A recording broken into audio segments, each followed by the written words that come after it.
sempurna sepertimu. Tuhanku Yesus yang telah sempurna teladanku. Aku percaya yang kau firmankan kepadaku, sempurna seperti Bapa kita di surga. Aku percaya bisa sempurna sepertimu.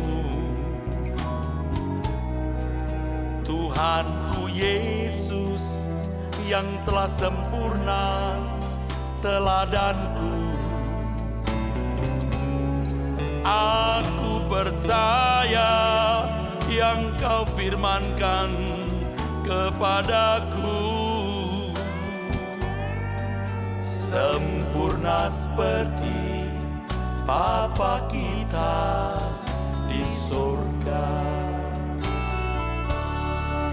Memahami, melakukan semua yang Engkau inginkan.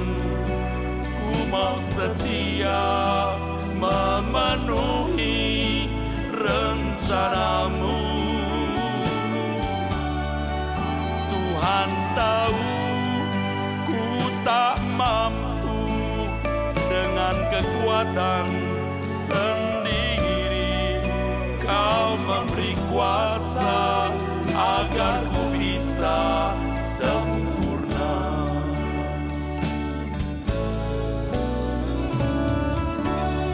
Satu hal yang aku mohon Tuhan, inilah kerinduanku menjadi sempurna secepatnya. Tolong aku Tuhan.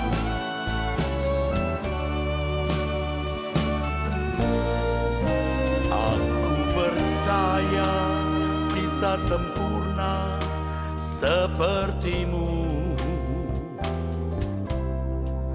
Tuhanku Yesus yang telah sempurna teladanku. Aku percaya yang kau firmankan kepadaku, sempurna seperti Bapa kita di surga. Memahami, melakukan semua yang Engkau inginkan.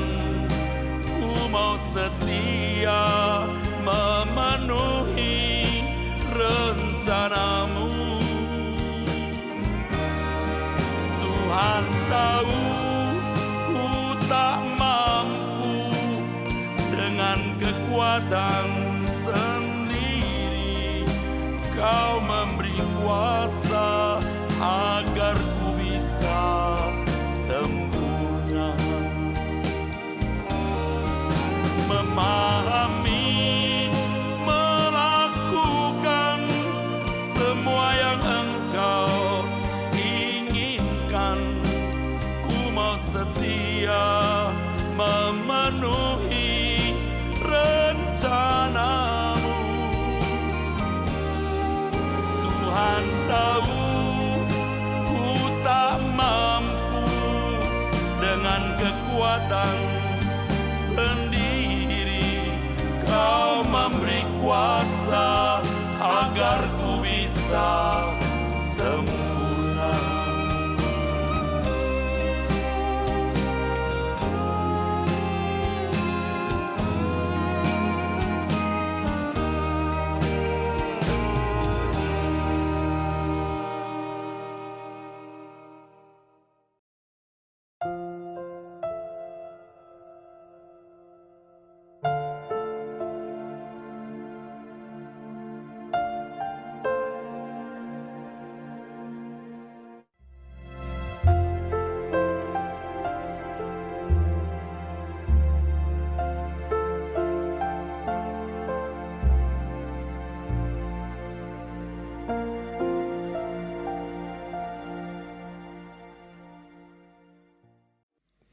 Salah satu dan yang terutama untuk bisa menyelenggarakan hidup sesuai dengan kehendak Tuhan atau bisa hidup di hadapan Tuhan adalah kekudusannya.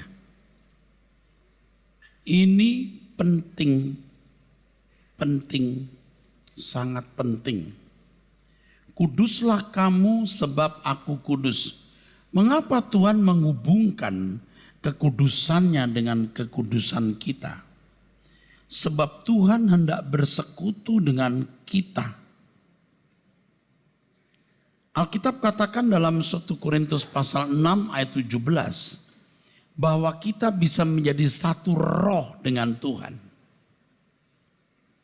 Ketika Tuhan berbicara mengenai kemungkinan menjadi satu roh dengan Dia, Tuhan sedang berbicara mengenai dosa percabulan.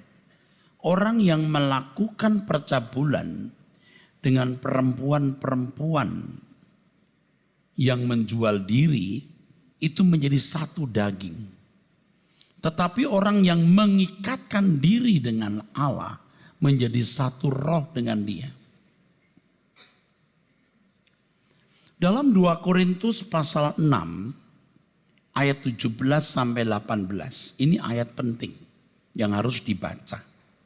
2 Korintus 6 ayat 17 dan ayat yang ke-18. Ayat penting yang harus kita baca.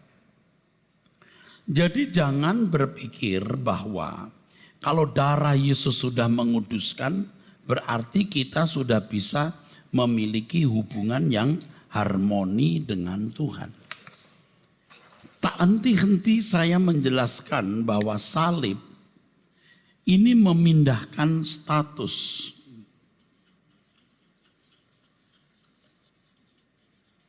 Dari status pemberontak, kita bisa menjadi anak-anak Allah. Walaupun belum menjadi anak secara legal.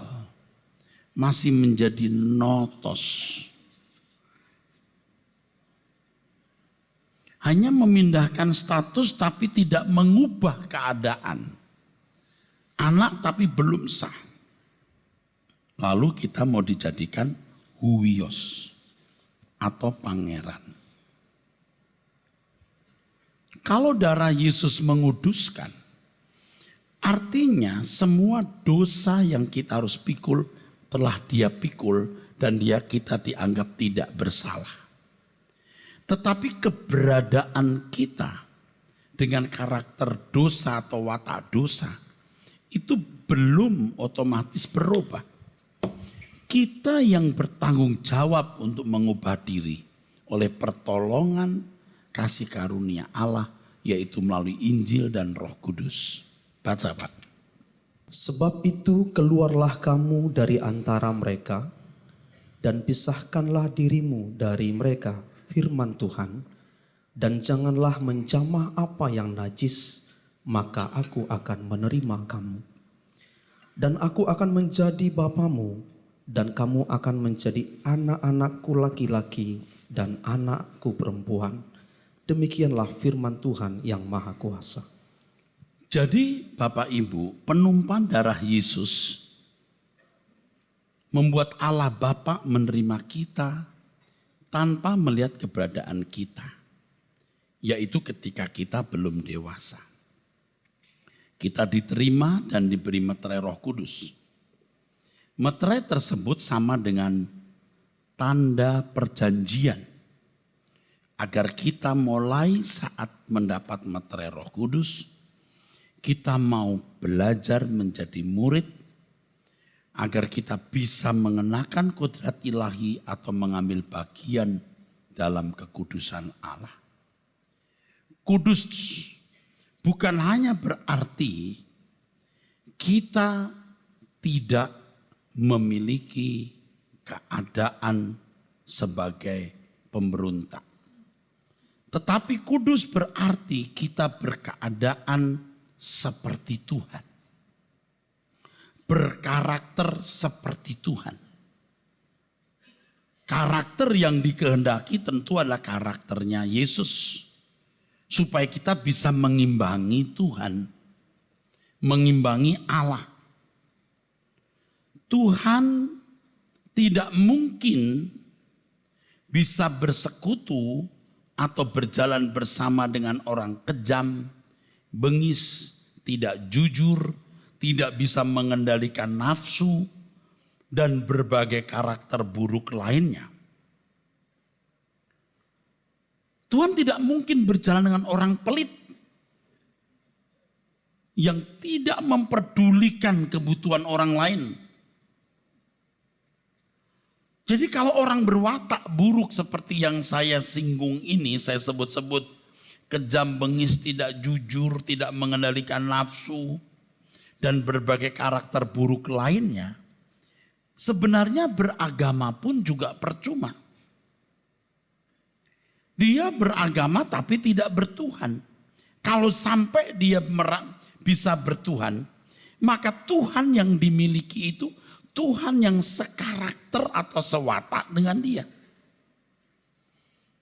Makanya untuk mempertegas kebenaran, kalau boleh saya sebut dalam tanda kutip, membela integritas Tuhan, saya harus mengatakan kepada saudara, percuma saudara ke gereja kalau watak buruk saudara tidak berubah. Sebab orang yang masuk kerajaan surga, orang yang melakukan kehendak Bapa. Saya harus menyampaikan bahwa Tuhan tidak berjalan bersamamu. Dan saya tidak mudah boleh berkata, Tuhan menyertai engkau. Engkau tidak layak disertai. Karena engkau tidak berkarakter seperti karakternya. Karakter Tuhan Yesus. Banyak orang Kristen berpikir, bahkan teolog berpikir, setelah menerima pengampunan dosa, hati bersih. Secara tidak langsung lalu dianggap layak berjalan dengan Tuhan dan bisa berjalan dengan harmoni. Tuhan macam apa itu? Orang-orang Kristen dan teolog seperti ini pasti tidak pernah memperkarakan hidupnya secara langsung dengan Tuhan. Mereka tidak pernah bertemu dengan Tuhan secara real. Mereka hanya bertemu Tuhan di dalam pikiran mereka. Tuhan dalam teologi mereka, Tuhan produk teologi mereka, tetapi tidak bersentuhan langsung dengan Tuhan. Dan betapa rusaknya gereja-gereja yang dilayani pendeta-pendeta seperti itu. Kalau kita mengakui bahwa kita diciptakan oleh satu pribadi pencipta yang memiliki pikiran dan perasaan, seharusnya kita hidup hanya melakukan kehendak dan rencananya. Allah yang miskin, jika hanya menargetkan umat yang diciptakan melakukan hukumnya. Tapi Allah yang elegan, Allah yang unggul, dan Allah yang benar, tentu satu-satunya Allah yang benar adalah Allah yang ingin umatnya melakukan segala sesuatu apa yang dia ingini. Dan untuk itu tidak bisa tidak, umat harus berkarakter seperti dirinya.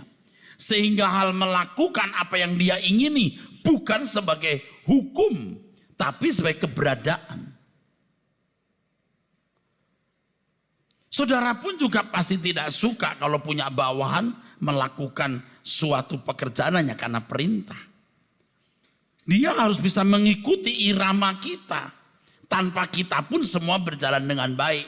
Karena mengenal irama kita. Tuhan itu kudus. Kalau kita harus kudus seperti dia, maksudnya bukan hanya hati yang tadinya kotor seperti papan, ada bentong-bentong dosa lalu dibersihkan pakai darah Yesus. Bukan begitu. Tetapi karakter kita yang makin hari harus semakin seperti Tuhan Yesus, sehingga kita bisa mengimbangi Tuhan. Oleh sebab itu saudaraku sekalian, tidak bisa tidak, hal menjadi serupa dengan Tuhan Yesus itu hal yang utama dalam hidup kita dan mestinya satu-satunya dalam hidup kita. Satu-satunya. Tidak ada yang lebih menarik dari ini. 1 Petrus 1 kita baca. Ayat 16 dan 17. Sebab ada tertulis, kuduslah kamu sebab aku kudus. Dan jika kamu menyebutnya Bapa, yaitu Dia yang tanpa memandang muka menghakimi semua orang menurut perbuatannya, maka hendaklah kamu hidup dalam ketakutan selama kamu menumpang di dunia ini. Di dalam ayat ini jelas kuduslah kamu sebab aku kudus. Kalau kamu memanggil Allah Bapa yang tidak pandang muka artinya tidak peduli siapa kamu. Yang penting perbuatanmu. Itu jelas. Kita harus bisa mengimbangi Allah yang kudus dengan keberadaan perilaku yang baik. Baik dalam ukuran Tuhan. Nah, jangan lagi berpikir kalau Tuhan sudah mengampuni dosa-dosa kita. Lalu kita bisa berjalan harmoni dengan Tuhan. Begini saja saudara. Saudara kalau punya teman atau bawahan atau siapapun dia yang berbuat kesalahan, harus dia datang, maafkan aku, kita maafkan. Oke? Tapi kalau dia tidak berubah, menjadi masalah buat kita. Betul nggak saudara? Demikian pula dengan Tuhan. Jadi permintaan maaf yang bertanggung jawab adalah ketika kita tahu salah kita apa dan kita mau berubah. Jika tidak, jangan minta maaf, jangan minta ampun, jangan minta maaf. Itu seperti mempermainkan Tuhan. Tuhan hanya dianggap seperti tukang sapu. Bersih-bersih. Setelah itu punya salah dibersihkan. Saudara juga tidak ingin punya anak yang boros, masuk sebuah supermarket, belanja ini belanja itu sembarangan. Lalu minta orang tua membayarnya. Oke, kita bayar. Tapi jangan sembarangan masuk lagi lalu ambil barang loh. Apalagi dia masuk sebuah toko minuman keras. Apalagi yang dibeli narkoba. Nah, berbuat dosa kan sama juga melakukan kesalahan yang merusak hidup manusia itu. Tuhan mengampuni tapi jangan bikin salah lagi. Maka harus berjuang tidak melakukan kesalahan yang sama. Untuk tidak melakukan kesalahan yang sama, ada satu langkah penting untuk hidup di hadapan Tuhan. Langkah itu adalah selalu menghayati dan benar-benar berpikir bahwa mata Allah ada di depan kita. Pernyataan ini sekilas kekanak-kanakan, menaruh Tuhan di depan mata. Tetapi sesungguhnya hal ini harus dilakukan dan dilatih terus-menerus, sehingga seluruh syaraf, seluruh perasa kita, pikiran dan perasaan kita selalu dalam kesadaran penuh bahwa Allah hadir dan mengawasi seluruh perilaku kita.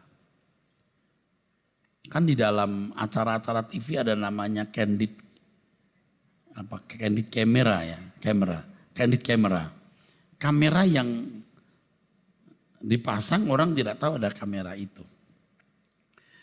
Kita harus berpikir ada kamera itu kemanapun kita berada yang mengikuti kita.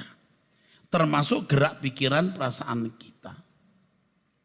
Pembiasaan ini akan melahirkan keyakinan terhadap Allah yang hidup. Melahirkan kesadaran penuh Allah yang hadir dan hidup. Tanpa pembiasaan ini, seseorang tidak pernah mampu menghayati kenyataan Allah yang hidup dan maha hadir, saudara. Latihan hal ini dimulai sejak pagi hari. Kita harus selalu mengevaluasi seberapa konstan kita menghayati hal ini. Terus ingat setelah 2 jam, 3 jam tengah hari, kita terus mengevaluasi seberapa kita menghayati bahwa Tuhan menyertai kita, mata Tuhan ada di tengah, ada bersama kita. Coba perhatikan, ada banyak orang Kristen berkata Tuhan beserta kita, tapi dia begitu berani berbuat salah. Dia tidak menjaga perasaan Tuhan. Memang pada awal-awal memulai latihan ini sering tidak bertahan lama, hanya berlangsung beberapa jam sampai tengah hari. Tapi kalau kita tekun terus, maka bisa bertahan sampai 1 hari penuh. Bila 1 hari penuh berhasil, besok kita lanjutkan lagi. Pembiasaan hidup menaruh Tuhan di depan mata kita merupakan proses. Jika hal ini berlangsung terus-menerus, maka menjadi gaya hidup yang permanen, yaitu menaruh Tuhan di depan mata kita. Dalam pembiasaan menaruh Tuhan di depan mata kita pasti akan menghadapi banyak kejadian yang menghentikan proses tersebut. Ada saja, saudara. Ada saja orang yang membuat kita marah, orang yang bisa membuat kita berbuat dosa. Ada saja, sebab tanpa itu maka tidak teruji, maka Tuhan mengizinkan. Jangan heran kalau saudara sedang dimasukkan Tuhan ke proses untuk hidup suci, itu kesempatan mencuri, berzina, menekan orang makin terbuka. Tetapi ujian itu untuk membuktikan seberapa kuat kita mengasihi dan menghormati Tuhan. Setiap kejadian yang dapat menghentikan proses tersebut harus dipandang sebagai sesuatu yang serius. Jadi saudara jangan anggap itu remeh. Kejadian-kejadian kecil itu bisa merusak penghayatan kita akan kehadiran Tuhan, saudara. Justru perkara-perkara remeh itu bisa menjadi penyebab kegagalan membangun kebiasaan hidup menaruh Tuhan di depan mata.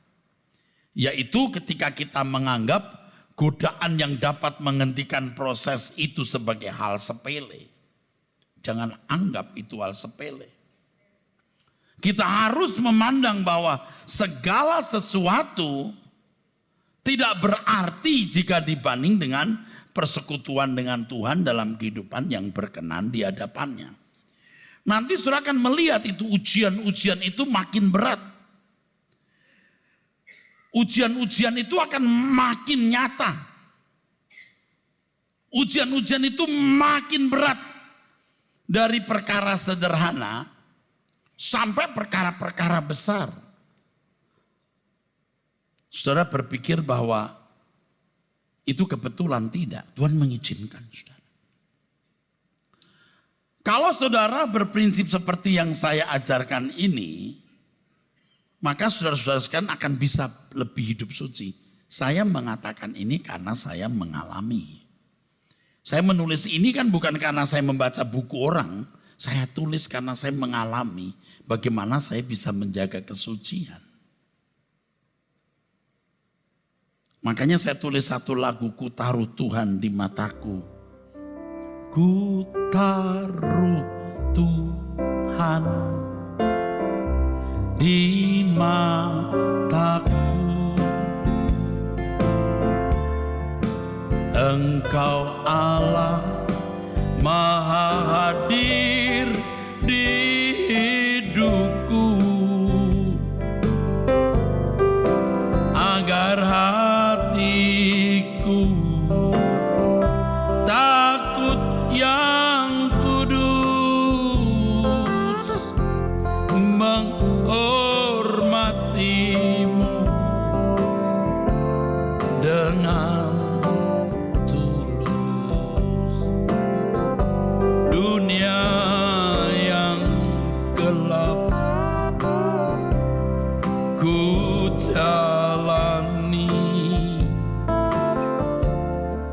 sungguh tak mudah bagiku hidup suci. Namun rinduku tetap padamu, lebih mengenal semakin dalam pribadimu. Ku taruh Tuhan depan mata, agar ku tak berdosa padamu.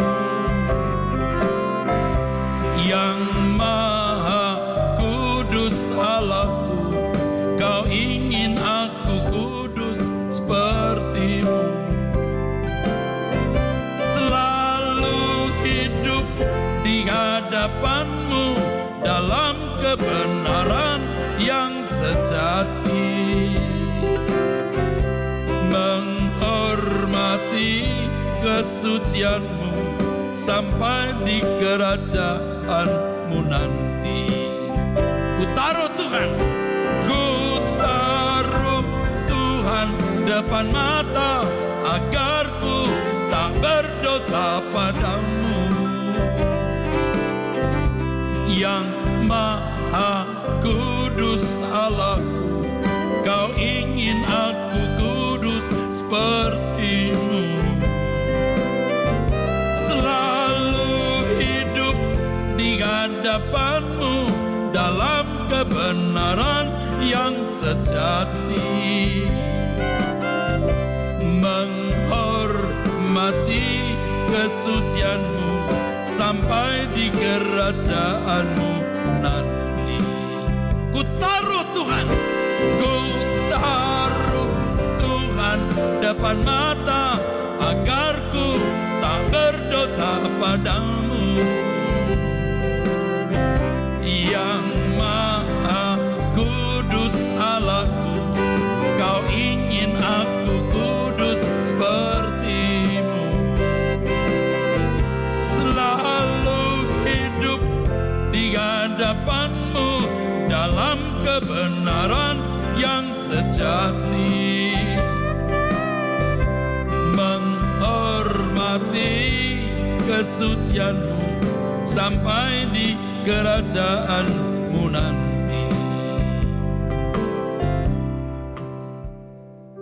Bapak Ibu saudara sekalian, ini bukan hal sederhana. Kalau Bapak Ibu tidak melatih diri, Bapak Ibu tidak pernah bisa menghayati kehadiran Tuhan. Pokoknya ingat ini ya, ada candid camera. Candid camera yang selalu mengawasi saudara. Kalimat ini saudara catat. Tidak ada hal yang lebih kita hindari dari mendukakan hati Tuhan.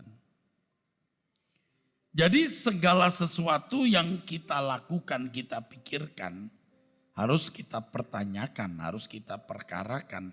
Hal ini berkenan tidak di hadapan Tuhan.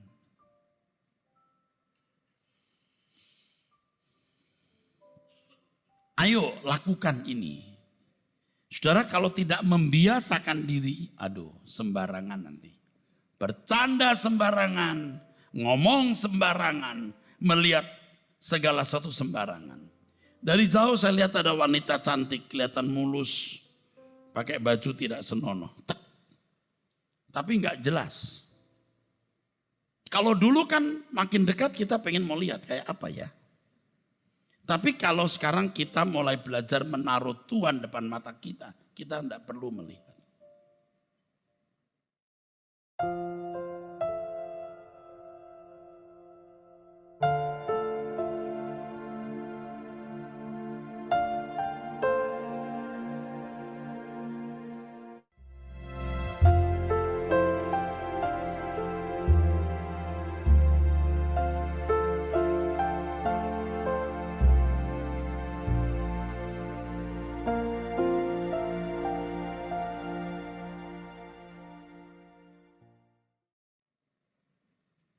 Dari perkara kecil.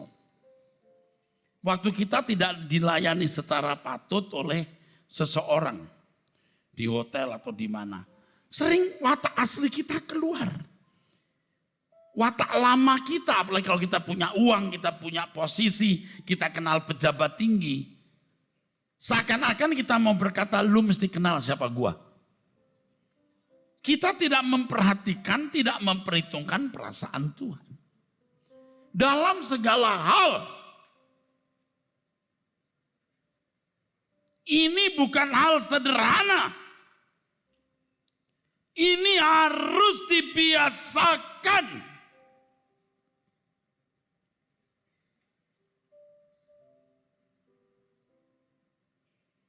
Saudara harus mulai sekarang membiasakan. Jadi tidak ada hal yang lebih kita hindari dari mendukakan hati Tuhan. Dan tidak ada hal yang lebih membahagiakan dari membahagiakan hati Tuhan. Menyenangkan hati Tuhan.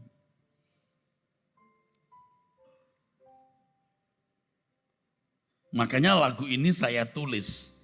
Prakteknya saya juga belum utuh. Tapi kalau saya sudah mulai praktek terus, bahagia. Buktikan itu, saudara. Kalau Anda mengatakan saya omong kosong, ya coba praktek dulu.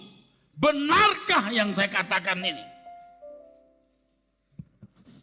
Waktu sudah membalas SMS, sorry baru baca, padahal sudah baca dari tadi pagi. Ngerti nggak ada mata yang melihat? Biasanya orang membangun hubungan dengan Tuhan satu pihak saja. Yaitu dirinya percaya dan menggambarkan Allah di dalam pikirannya sesuai dengan doktrin, teologi atau pemahamannya mengenai Tuhan. Bagaimana Allah sebenarnya terhadap dirinya tidak dipersoalkan.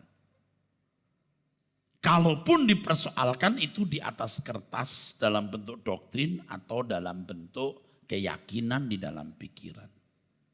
Tapi tidak sungguh-sungguh mau bertemu dengan Tuhan dan memperkarakan Tuhan.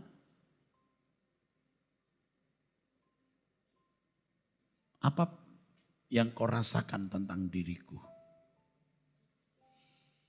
Tidak sungguh-sungguh memperkarakan bagaimana perasaan Tuhan, sikap Tuhan terhadap dirinya. Dengan cara demikian sebenarnya seseorang membangun hubungan dengan Tuhan hanya dalam pikiran secara sepihak. Padahal belum tentu Tuhan demikian, saudara. Seperti yang kau pikirkan belum tentu. Saya bersyukur dengan pengalaman ketika saya memiliki perjumpaan dengan Tuhan. Ternyata Tuhan bukan seperti yang kubayangkan. Apa yang saya pahami, yang saya tulis belumlah bisa mencakup keberadaannya ini. Bagi kelompok karismatik dan pentakosta, mereka membuktikan kebenaran Allah yang mereka yakini, mereka promosikan dengan kesaksian dari mukjizat, penglihatan, nubuat, dan berbagai karunia roh lainnya. Padahal semua itu masih sangat berpotensi palsu. Tetapi bagi kelompok lain, mereka membuktikan kebenaran Allah yang diyakini dengan rumusan, kajian, dan doktrin teologi yang dipaparkan dalam ribuan lembar halaman buku.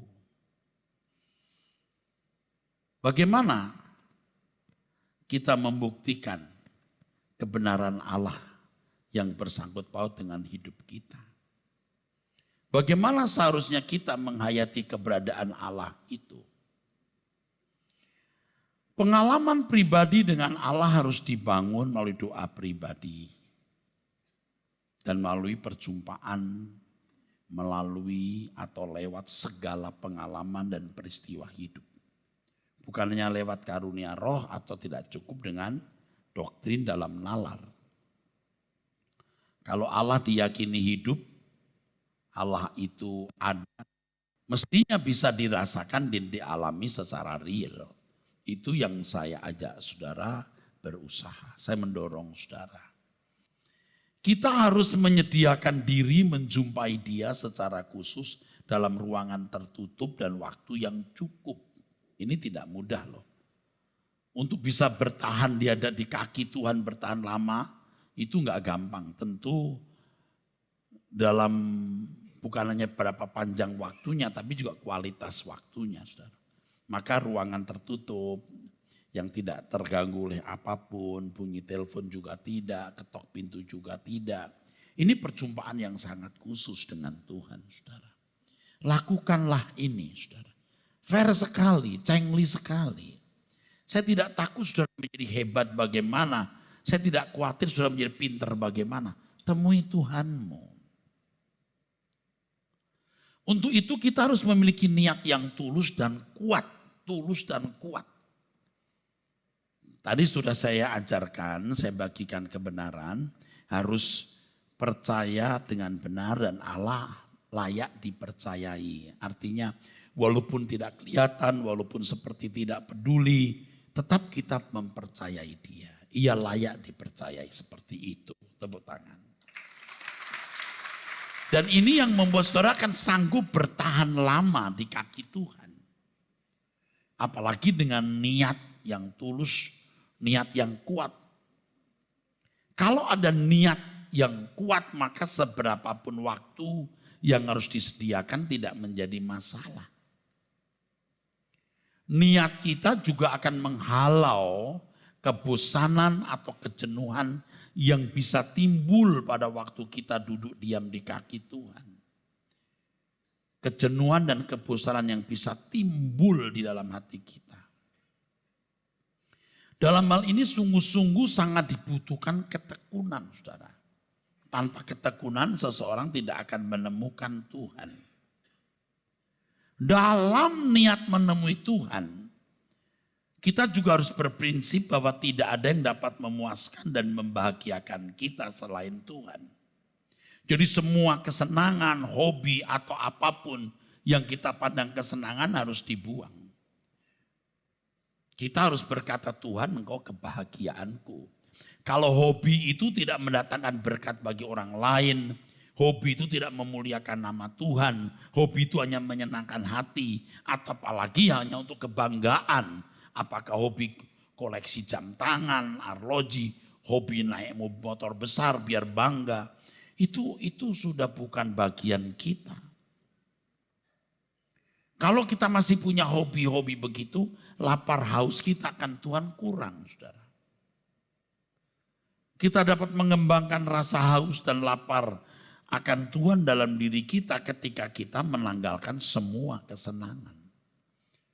Nah, kita baru bisa berurusan berhadapan dengan Tuhan. Supaya kita bisa mengerti bagaimana perasaannya terhadap kita. Jadi jangan hanya dirumuskan dalam pikiran. Dalam kalangan Kristen terdapat ajaran yang membuat mereka tidak mencari Tuhan dengan sungguh-sungguh. Ada satu ajaran atau teori yang mengatakan bukan kita yang terlebih dahulu mencari Tuhan, tapi Tuhan yang terlebih dulu mencari kita. Kalimat itu benar, tidak salah. Tetapi kalau pemahamannya keliru, itu bisa membelenggu orang Kristen dan memperbodoh. Dengan prinsip tersebut banyak orang Kristen bahkan teolog merasa tidak perlu mencari Tuhan secara benar. Jadi kalau ada orang-orang Kristen yang mencari Tuhan sungguh-sungguh, dianggapnya kesombongan, bentuk penyangkalan terhadap kebenaran firman Tuhan sola gratia, hanya oleh anugerah. Ngapain kau mencari Tuhan? Kamu akan menemui Tuhan yang lebih dulu mencari kita. Loh, konteksnya harus benar. Bukan kita yang terlebih dahulu mencari Tuhan, tapi Tuhan mencari kita, itu benar. Tetapi hal itu ditempatkan pada tempat yang benar. Jangan sembarangan. Memang Tuhan yang berinisiatif menyelamatkan kita dengan turun dari surga, mengosongkan diri dan menebus kita di kayu salib. Tetapi setelah kita menjadi anak tebusan, kita harus mencari dia dan menemukan dia dengan benar atau secara proporsional. Coba baca Filipi pasal 3, saudara. Dari ayat 7. Itu pun juga harus ada barter kok. Coba kita baca Filipi 3, lalu ayat-ayat berikutnya. Harus ada usaha individu. Itu yang membuat saya itu frustasi dan ya jujur saja kadang-kadang ada marahnya. Salah. Tapi dikira saya mau mengobo-obo doktrin yang sudah baku, yang sudah dirumuskan oleh bapak-bapak gereja. Ini bapak-bapak gereja sudah merumuskan, Mas. Udah teruji.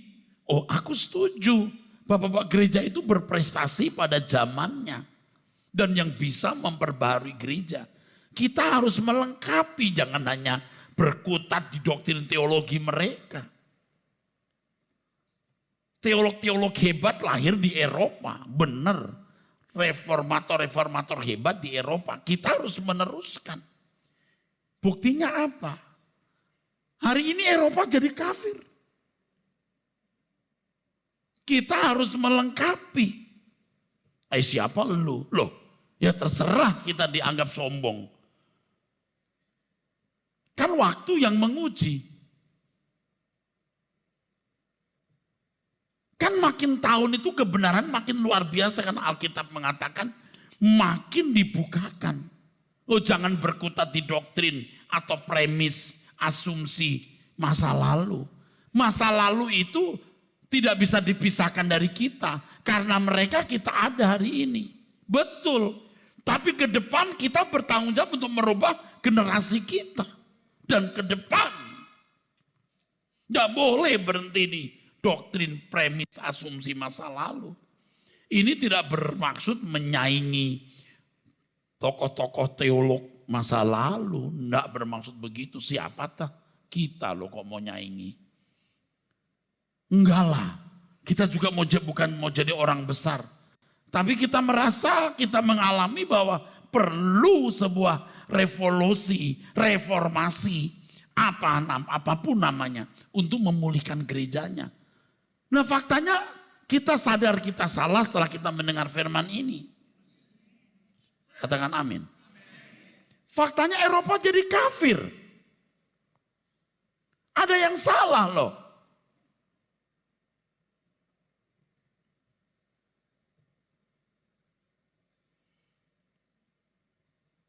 Artinya yang salah bukan para teolog-teolog itu. Kitanya yang harus meneruskan ajaran mereka dan melengkapinya di zaman kita. Anda ngerti maksud saya? Jadi jangan berpikir kita itu mau sombong, mau membanggakan diri. Siapa kita mau melawan teolog masa lalu? Enggak. Kita menghargai teolog masa lalu. Kita melengkapi untuk di dunia dan zaman kita dan generasi kita hari ini. Nah ayat 7 kita baca Filipi 3:7. Dibaca dulu. Tetapi apa yang dahulu merupakan keuntungan bagiku, sekarang kuanggap rugi karena Kristus. Malahan segala sesuatu kuanggap rugi karena pengenalan akan Kristus Yesus Tuhanku lebih mulia daripada semuanya. Oleh karena dialah aku telah melepaskan semuanya itu dan menganggapnya sampah. Harus dilepaskan. Terus supaya aku memperoleh Kristus. Melepaskan semua dan menganggapnya sampah. Supaya memperoleh Kristus. Membuang, barter. Ada barter enggak? Ngerti enggak zaman itu orang Kristen harus kehilangan harta, keluarga, nyawa mereka. Enggak sama dengan orang-orang Kristen di abad-abad berikut. Ada percaya saja selamat, sola gratia, hanya oleh anugerah. Oh benar, hanya oleh anugerah selamat. Tapi tidak cukup di situ penjelasan itu. Ini oleh anugerah. Dia harus melepaskan semuanya. Supaya, amin enggak? Amin enggak? Supaya aku memperoleh Kristus. Ada yang dilepaskan bro. Supaya memperoleh Kristus. Terus? Dan berada di dalam Dia bukan dengan kebenaranku sendiri karena mentaati hukum Taurat. Iya, tidak lagi hidup berkutat dalam hukum. Tapi bukan berarti boleh berbuat apa saja. Oh enggak. Keluar dari hukum Taurat masuk ke hukum Kristus. Kalau dulu Taurat is my law, Taurat hukumku, sekarang the Lord is my law. Maka dilepaskan semuanya, terus saja, baca terus. Melainkan dengan kebenaran karena kepercayaan kepada Kristus, yaitu kebenaran yang Allah anugerahkan berdasarkan kepercayaan. Kepercayaan di sini bukan amin, udah Yesus selamat. Bukan. Allah menganugerahkan Yesus itu anak tunggalnya. Satu penebusan, dua hidupnya yang jadi teladan. Nah kok nggak ngerti? Anda ngerti maksud saya? Dia pikir ya percaya Yesus selamat berdasarkan kepercayaan. Anugerah berdasarkan kepercayaan. Anugerahnya itu Yesus yang menebus kita, dua memberikan Injil dan teladan. Bukan hanya Yesus selamat, udah anugerah. Aduh saudara, betapa bodohnya kalau kita memahami kepercayaan itu aktivitas nalar saja. Kita beri tepuk tangan untuk kebenaran ini.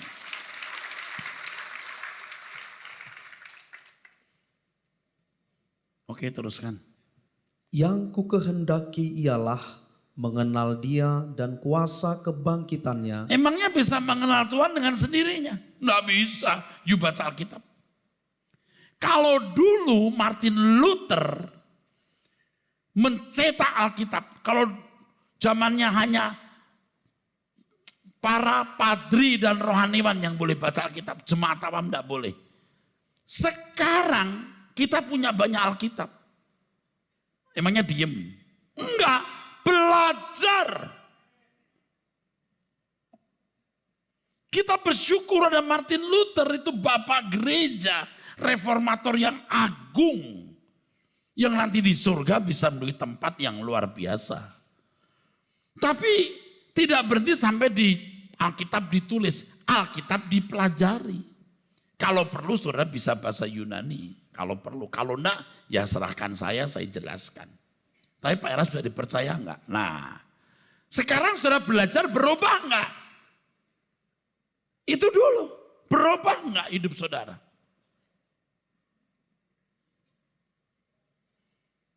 Amin saudara. Kalau enggak berubah harus cari pendeta lain. Enak kan? Mengenal Tuhan itu enggak otomatis. Terus. Dan persekutuan dalam penderitaannya. Harus menderita bersama Tuhan. Saya tanya, sudah menderita belum? Jangan bilang amin.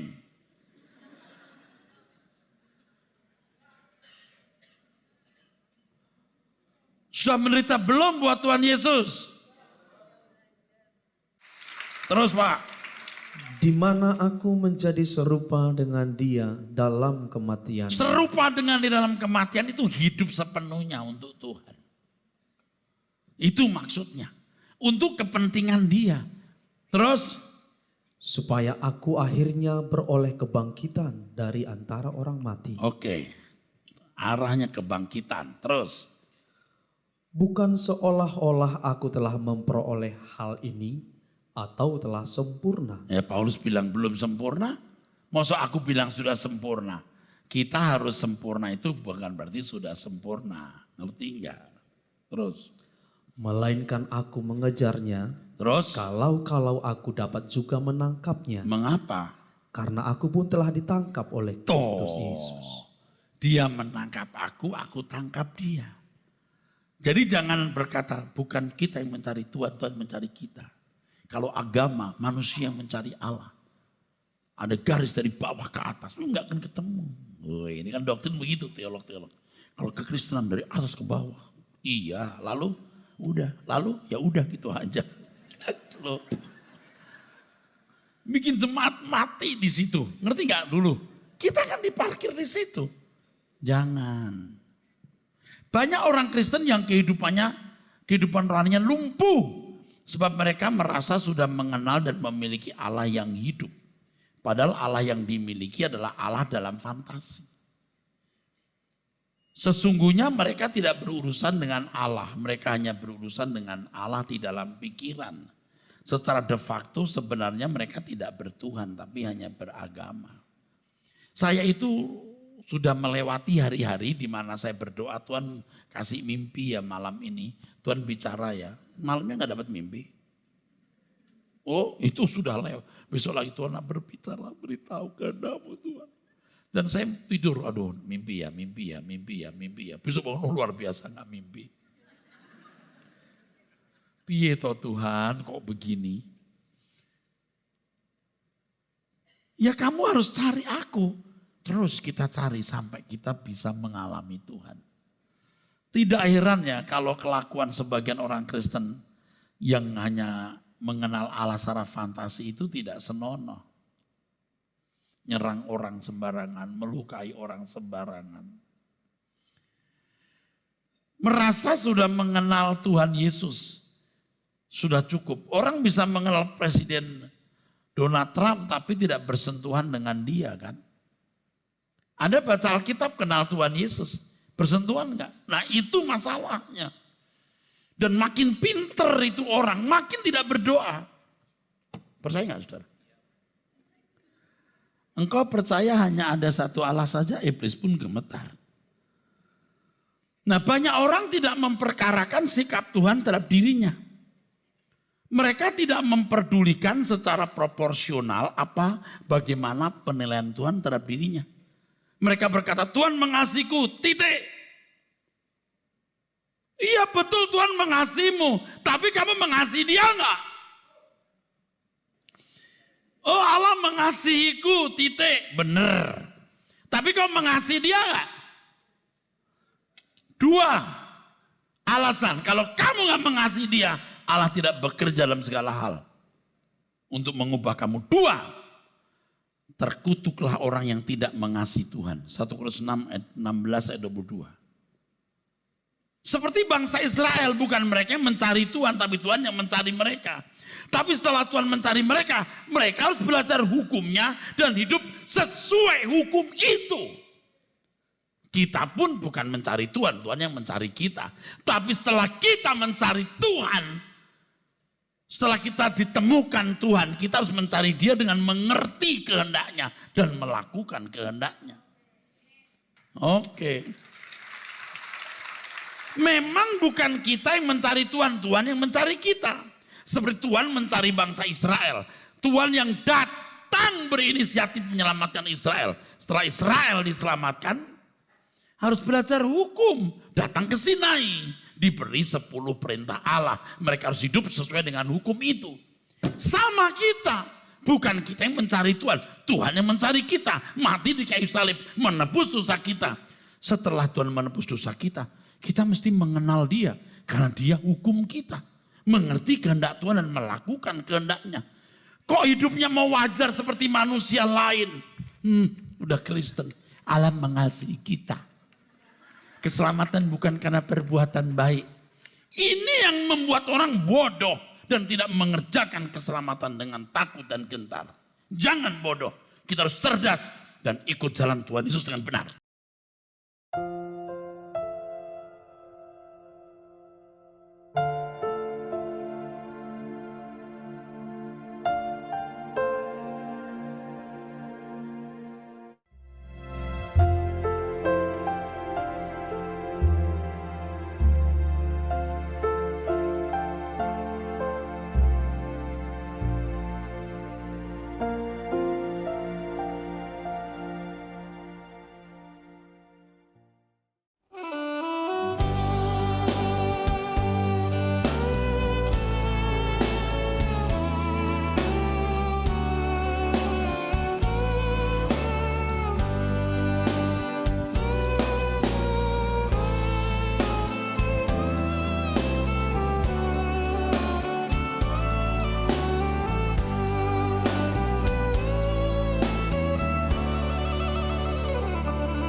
Aku ada ini karena anugerah Tuhan, kasih setiamu yang tiada berkesudahan.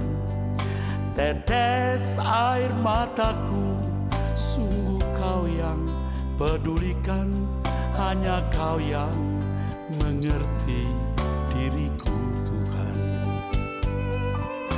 Kasih setiamu tuntun sepanjang perjalanan, melewati lembah gunung tinggi pencobaan. Dengan nasihatmu engkau ajarku mengerti, semua ini bawaku ke rumah abadi. Jiwaku memuji keagungan pribadimu Tuhan. Ku kagum akan hikmatmu, sempurna kebijaksanaanmu. Selalu ku puji dan ku puja, ku sembah Rajaku. Sangat selamanya ku cinta Kau Tuhan.